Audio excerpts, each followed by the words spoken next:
We are in the Fox and Pheasant in Chelsea, just off the Fulham Road, and this has been my local for 14 years. One night out in the town with a mate who's an estate agent, he said, you know what, your local's up for sale, it's on my books. And after a couple of pints I said, I think I'll have it. We can play music, we are not allowed to play live music, and I run a policy that we play only my songs at 5 to midnight, just to clear people out. The first song on this album is called The Truth, and I suppose it talks about the insecurities that we might have at home about, you know, I'm out on the road a lot, 18 months at a time. I've done 5 world tours, about to start a 6th, and for most of that I've been a single man with a band of other single men, and we've had a blast out on the road. But it's brought us to this place, or it's brought me to this place, not the pub, but with the person that I'm with. I've really bookended this album with the song called The Truth at the beginning, and it lays out that path, why am I here and how have I got here, really, and why it's important to me to be here in the right place with the right person, and how lucky I am to be there, and how lucky I am to have had an amazing journey to get here, and I couldn't be happier with where I am, and that's the truth. It's been lonely. The video for Cold is definitely a sequel, really, to the video for You're Beautiful, and 14 and a half years ago I threw myself off a cliff in Mallorca, having taken most of my clothes off, not the important bits obviously, because it's not impressive, and landed in that water. It was very high, that's why my voice is so high now as well. And really, I suppose, in many ways, the world did change for me at that moment. That song hit #1, the album went to #1, and the world changed in a way I wasn't necessarily ready for. Because of that, I've been a bit lost at sea for 14 years, not writing in the way that I really love music. Music for me is the best way I have of expressing myself as this public school repressed Englishman. So yeah, this new album, Once Upon a Mind, I feel I've made my way back to shore. I'm now writing songs in the way that I used to for Back to Bedlam, with the same openness, and so the video describes that. Without you, I'm just cold. Weirdly, they're the same clothes they're actually the very same clothes I wore in You're Beautiful. They've been hanging up in my cupboard. I've looked at those clothes every day for 14 years, thinking it'd be really weird to wear those. And now I've found an excuse. And I'll hold out. What I'm writing about specifically is just a long-distance relationship, and it doesn't necessarily have to be long distance in the terms of physically. It can be metaphorically too. I write about there's an ocean between us, and whilst I might be talking specifically about, you know, the Pacific Ocean while I'm over in the States, obviously it's metaphorically too. When you come home, you've got to pick up the pieces. That's the difficulty that I'm singing about. But the song is a yearning as well, and it says to my wife, at least without you, I'm just cold. I went out to Los Angeles. Again, I suppose what I enjoy is just getting out of where I am, you know, getting out of the house really, and having a bit of quiet, and trying to capture what it is that's in my head. And so I went out to Los Angeles, and after 3 days of writing, we just stumbled across a song in our heads called Champions. Everything I ever want is standing right in front of me. It's aspirational, you know, it's talking about at home. There may be difficulties of me being away, and there may be difficulties when I come back, and you know, all kinds of things that every relationship goes through. But the fighting it is worth it, because we can be champions, we can be the best. It's incredible, and it's something to be celebrated. And it's an exciting song for that, because it's a celebration of a fantastic relationship. We can be the champions, we can own enough. Yeah, might destroy us, but we gotta try.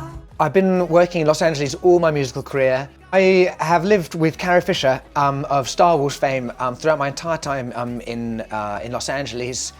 Meeting her was an amazing moment, really. I met her in Notting Hill.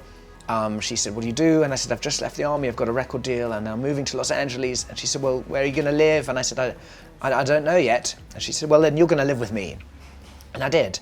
I recorded Goodbye My Lover in her bathroom. I wrote You're Beautiful out there while I was staying with her, and that's, you know, and that's just the start. Every song really has been out there living with her. But this was different. She's no longer with us, and so rather than me being in her house, I was down in the hotel where I used to put my band up. I mean, I went and up to her house and put my hand on the gate and you know, and said a goodbye. And as I did, the three tourist star map vans who would go, you know, show tourists where stars used to live, pulled up and saw me having a blab on the gate. I could hear their commentary saying, and on the left we have the late great Carrie Fisher's house, and as you can see, some fans are still deeply moved by her passing, which is, yeah, a terrible moment, but wonderful all at the same time if she was watching. The song Monsters is really about the change of relationship with my father. As time has gone on, I've idolised this man. He is very close to me. He's an amazing human being, an ex-army colonel and a helicopter pilot too. I've idolised him throughout my childhood. But as you get older, fortunately, you realise that, you know, parents aren't perfect, and with that, you then realise you can become friends. And for, you know, all of my adult life, we've been incredibly close. And this song is to say that he's not just my father, he's my friend as well. And then I suppose as a parent gets older and you see their frailties as well, that relationship changes even further. Then you might have to look after them in the same way that they looked after you. We're just two grown men saying goodbye. No need to forgive, no need to forget. Even in the vocal, you can hear that I'm really singing it in a way that is as raw as I possibly can. You know, there's no auto-tune on this. It's sung in the way that you would hear it if you're calling out to your father in the middle of the night. You know, you shout the word "Daddy," and I hope that he comes for you. And so there's a real rawness, a childishness in the performance. An innocence and a naivety in the performance that at times I think my record label would have liked me to have smoothed over, but I want it to be as honest as it could be. It's my turn to chase the monsters away, 'cause I'm not getting any younger. Oh no. Youngster is a song which is just, it's fun, you know, I'm on my 6th album. Most people, we get kicked out of this business after, you know, a couple, if we're lucky, and I managed to cling on and keep going in this business, and I'm having a blast doing it. And so Youngster really expresses how lucky I feel I am to still be here. And it says, yeah, there's, you know, some new kids trying to steal my thunder, but I'm in it and I'm having fun with it. It's a shame that I'm never gonna see your face again. 5 miles. Well, I'm the guy that sang that song on the Underground, stalking someone else's girlfriend, using the rather lame line, "You're beautiful," to her. 14 and a half years later, I haven't really grown up or matured or got any cooler. I've made a ton of money off the song, and now my chat-up line is to say, hey, I've got a real fast car outside with the keys in. And that's as deep as this song goes, because that's as deep as I am. And I'm just 5 miles from a feeling.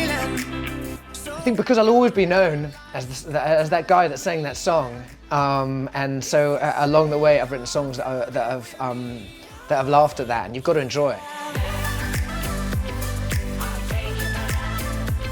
People often ask me, do you regret how big You're Beautiful was? Or do you get annoyed by that song? And I'm always felt, oh, well, I'm annoyed by the question, because without that song, I wouldn't be here. I think it's easy in the music business to get lost and take yourself seriously. Because, you know, we're treated incredibly well, and people ask us questions as if we have intelligent answers. And so, no, I don't take myself seriously. I do take the music seriously. I think, you know, I put out music that I love, and more than anything, it's really important to me because it's my best way of communicating. But because I put out music and take that seriously, it doesn't mean you have to think you're anything more special than anyone else. When my heart doesn't beat anymore. How it feels to be alive. I've written it from the context of when you see an old girlfriend coming back in your life and how that can kill you. For me, it's a metaphor, actually. I have a strange relationship with the press and with my own public. I'm a really private person, and I don't want to reveal that much, and yet through songs I'm kind of forced to. And so here I am putting out a really, really private album with incredibly personal songs on it, and I know it'll be dissected and judged, and there'll be moments where that will kill me in different ways. And so, yeah, this is a song called How It Feels to Be Alive. Smiling all along, but I was faking. Each watching every second I was breaking. The song I told you is for my children, for my sons. I think when I realised I had little time with my father, it made me reflect on how little time I might potentially have with my own children. I use some dodgy airlines while I tour the world, and so this is a song for them in case I don't come back. Baby, take care of your heart. The really nice thing about young children is that they don't know what a job is, and they don't know the value of a job, and so for them, I'm just a singer. And that's the way you should look at me. They don't see it as any different from anyone else's job, and hopefully they'll keep with that for the rest of their lives. It'll keep them grounded. It's kept me grounded to know that actually, you know what, doctors and nurses do a far more important job.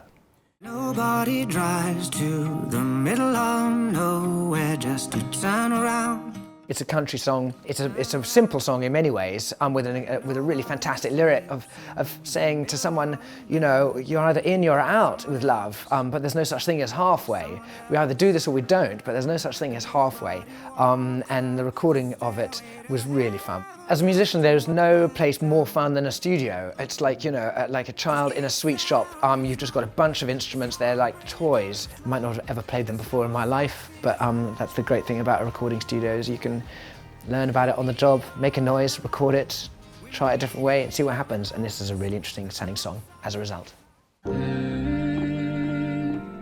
I think looking through my songs and albums in the past, you'll always see I've always had an obsession with the passing of time, maybe.